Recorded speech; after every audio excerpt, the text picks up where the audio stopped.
എല്ലാവർക്കും സലു സിമ്പിൾ റെസിപ്പീസിലേക്ക് സ്വാഗതം. ഇന്ന് നമുക്ക് വളരെ പെട്ടെന്ന് തന്നെ തയ്യാറാക്കി എടുക്കാൻ പറ്റുന്ന സാമ്പാർ എങ്ങനെയാണ് റെഡിയാക്കുന്നതെന്ന് നോക്കാം. ഇനി ഇതിൽ കൂടുതൽ എളുപ്പത്തിൽ സാമ്പാർ ഉണ്ടാക്കാൻ പറ്റുമോ എന്ന് എനിക്കറിയില്ല. അതിനുവേണ്ടി അരക്കപ്പ് സാമ്പാർ പരിപ്പ് നന്നായിട്ട് കഴുകിയ ശേഷം കുക്കറിലേക്ക് ഇട്ട് 2 തക്കാളിയും 2 പച്ചമുളകും, അര ടീസ്പൂണോളം മഞ്ഞൾപ്പൊടിയും, അര ടീസ്പൂണോളം കായപ്പൊടിയും, പിന്നെ പാകത്തിനുള്ള ഉപ്പും, ഈ തക്കാളി നികക്കെയുള്ള വെള്ളം ഒഴിച്ച് നമുക്ക് കുക്കർ മൂടി വെയിറ്റ് ഇട്ടിട്ട് ഒരു 3-4 വിസിൽ വരെ ഇതൊന്ന് വേവിച്ചെടുക്കാം.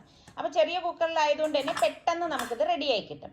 അതിനുശേഷം ഗ്യാസ് ഓഫ് ചെയ്ത് സ്റ്റീം പോയ ശേഷം കുക്കർ ഓപ്പൺ ചെയ്യാണ്. ഇതേ കണ്ട നമ്മളുടെ തക്കാളിയും എല്ലാം വെന്തുടഞ്ഞിട്ടുണ്ട്. അപ്പോൾ ഇത് ഉടഞ്ഞു വരുന്നത് കൊണ്ടാണ് നമ്മൾ തക്കാളി മുഴുവനെ ഇട്ട് വേവിച്ചെടുത്തത്. ഇനിയിപ്പോൾ അതിനായിട്ട് സമയം നമ്മൾ എടുക്കേണ്ട കാര്യമില്ലല്ലോ.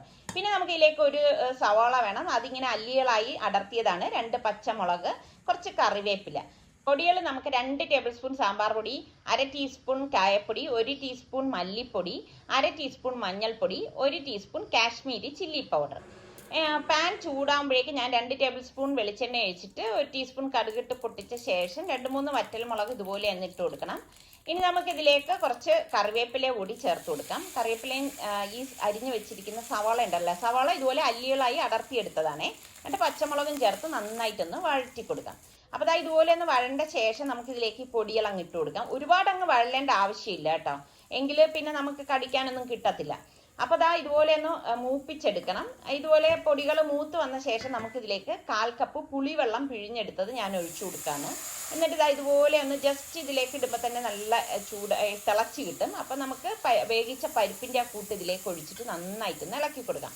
അപ്പോൾ ഇത് നല്ല തിക്കായിട്ടാണ് ഇപ്പോൾ ഇരിക്കുന്നത്. അപ്പോൾ ഇനി നമുക്കിതിലേക്ക് ആവശ്യത്തിനുള്ള തിളച്ച വെള്ളം ഒഴിച്ചു വേണം ഇത് ലൂസാക്കാനുള്ളത്. അപ്പം നമുക്കറിയാലോ സാമ്പാറിൻ്റെ ആ ഒരു പരുവം എന്ന് പറഞ്ഞാൽ.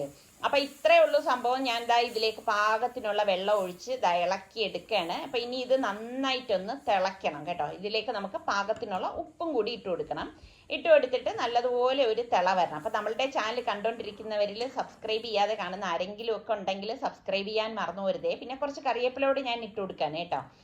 സബ്സ്ക്രൈബ് ചെയ്താൽ മാത്രം പോരാ, നിങ്ങൾ ആ ബെല്ലൈക്കൺ കൂടി പ്രസ് ചെയ്താൽ മാത്രമേ ഞങ്ങൾ വീഡിയോസൊക്കെ പോസ്റ്റ് ചെയ്യുമ്പോൾ നിങ്ങൾക്ക് നോട്ടിഫിക്കേഷൻ കിട്ടുകയുള്ളൂ. അപ്പം നമ്മളുടെ ഈസി ആയിട്ടുള്ള സാമ്പാർ റെഡി ആയിട്ടുണ്ട്.